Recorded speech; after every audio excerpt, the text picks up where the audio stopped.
আরে দোস্ত, বলতে পারিস শহরে কি খালি মেয়েদেরই গরম লাগে, ছেলেদের গরম লাগে না? কেন রে পটকা, কি হয়েছে? ছেলেদের আবার গরম লাগবে না কেন? শহরে ছেলেদেরও তো গরম লাগে। তাহলে ওই যে দেখি শহরে খালি মেয়েরাই ছোট ছোট কাপড় পরে বাইরে বেরোয়, ছেলেরা দেখি তো ফুল প্যান্টই বাইরে বেরোনোর সময় পরে, ছেলেরা তো ছোট প্যান্ট পরে না। আরে পাগলা, ও তুই বুঝবি না, মেয়েদের মেশিন পত্র একটু বেশি গরম হয়, তাই ছোট কাপড় কাপড় পরে বেরোয়। চুপ থাক, এখন স্যার আসবে। স্যার, রে সকাল সকাল তোরা ব্যাড মর্নিং করছিস কা? গুড মর্নিং না? যে গরম পড়ছে স্যার, এতে গুড মর্নিং কিভাবে বলি? গরমে তো ভিতরটা ভিজে গেল।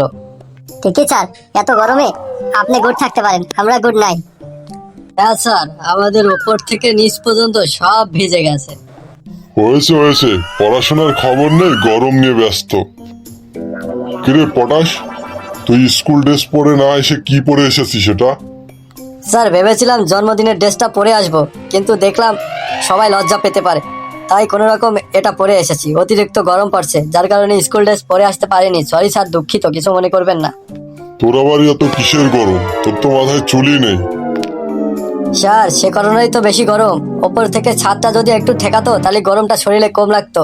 আপনার আর আমার সেই একই অবস্থা, আপনারও মাথায় চুল নেই, আমারও মাথায় চুল নেই। এই ছাদটা ঠেকাচ্ছে না, এই কারণে অতিরিক্ত গরম লাগছে। আচ্ছা আচ্ছা, হয়েছে হয়েছে, তোদের পড়াশোনার কি খবর? তোদের জন্য তো সুখবর আছে রে আজকে। আমাদের আবার সুখবর স্যার। কি সুখবর স্যার? অতিরিক্ত গরম পড়ছে, সব আম কাঁঠাল পেকে যাচ্ছে, তাই তোদের আম কাঁঠালের ছুটি দেবো ভাবছি। ও তাই নাকি স্যার? খুবই ভালো হবে স্যার, আম কাঁঠাল খাবো আর বাড়িতে ঘুমাবো। হ্যাঁ হ্যাঁ, হয়েছে হয়েছে, সব চুপচাপ বয়, এখন পড়াশোনার দিকে আয়। আজকে তোদের প্রশ্ন ধরবো ভূগোল থেকে। বল বল, পৃথিবী সূর্যের চারিদিকে ঘোরে না সূর্য পৃথিবীর চারিদিকে ঘোরে? স্যার আমি বলবো। বল বল। স্যার আমি যতটুকু দেখেছি, যা বুঝেছি, তা হলো সূর্য পৃথিবীর দুই দিকে ঘোরে। কিভাবে কিভাবে পৃথিবীর দুই দিকে সূর্য ঘোরে? পড়াশোনা করিস নাকি উল্টা পাল্টা কি জবাব দিস? স্যার আমি প্রমাণ ছাড়া কোনো কথা বলি না, আপনাকে প্রমাণ সহ দেখিয়ে দিচ্ছি।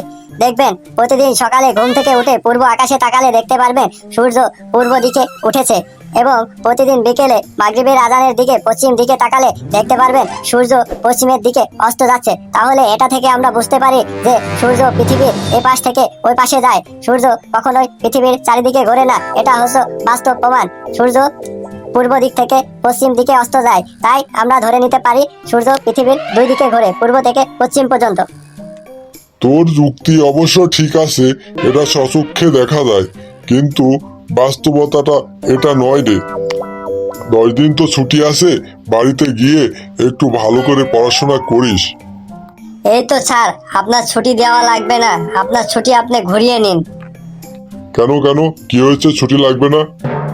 স্যার 10 দিন ছুটি দিচ্ছেন, আবার বাড়িতে গিয়ে পড়তে বসছেন, তাহলে ছুটি কি হবে? আপনার ছুটি আপনিই রেখে দিন, আমাদের ছুটির দরকার নেই। আর যদি ছুটি দেন তাহলে আমরা পড়াশোনা করতে পারবো না। ছুটি তো ছুটিই। আচ্ছা হয়েছে হয়েছে, ছুটিতে তোরা যা খুশি মন তাই করিস, আমার মাথা ঘেস না, চুপ করে বস, এখন পড়াশোনায় মন দে। কে বলতে পারবি বল, লবণ কোথায় পাওয়া যায়? স্যার আমি বলতে পারবো, বলবো? হ্যাঁ হ্যাঁ বল। স্যার লবণ সাধারণত দুই জায়গায় পাওয়া যেতে পারে, এটা আমার পরীক্ষিত। নাম্বার 1, লবণ সাধারণত সমুদ্রের পানি থেকে লবণ তৈরি করা সম্ভব হতে পারে। সমুদ্রের পানি থেকে লবণ তৈরি করা যেতে পারে, কারণ বিশ্বাস যদি না হয় আপনি সমুদ্রের পানি মুখে দিয়ে দেখবেন, এটা অতটাই লবণাক্ত যে আপনি মুখ লবণে জর্জরিত হয়ে যাবে। বিশ্বাস যদি না হয় আপনি কখনো সমুদ্রে গেলে আপনি ট্রাই করে দেখতে পারেন। নাম্বার 2, আরেকটা লবণের খনি হচ্ছে মানুষের পেট, কারণ মানুষ যে প্রস্রাব করে সেটাও লবণাক্ত হয়ে থাকে। তাই আমরা সাধারণত ধরে নিতে পারি লবণের খনি দুই ধরনের, একটি সমুদ্রতান্ত্রিক লবণের খনি, আরেকটি মানুষতান্ত্রিক লবণের খনি। এ থেকে প্রমাণ পাওয়া যায় যে লবণ দুই ধরনের, একটি সামুদ্রিক লবণ আর একটি মানসিক লবণ। এই তোরা পড়াশোনা করে এসেছিস? কেন স্যার? ঠিকই তো উত্তর দিয়েছে, আবার রাগ করছেন কেন? দেখ, তোরা আমার মাথা গরম করিস না, ঠিকঠাক উত্তর দে বলছি। স্যার আপনার আবার মাথা গরম হবে কি করে? মাথায় তো চুলই নেই, যেটুকু তো বাতাস আসছে সেটুকু তোই লাগছে, তাহলে মাথা গরম হওয়ার কি আছে? মাফ কর বাপ, তোরা আমাকে মাফ কর। আমি আর আজকের মতো তোদের পড়াশোনা করাতে পারবো না, এই আমি গেলুম। তোরা ঠিক আছে, আম কাঁঠালের ছুটির পরে আবার ঠিকঠাক স্কুলে চলে আসবি। কেন স্যার আর প্রশ্ন ধরবেন না?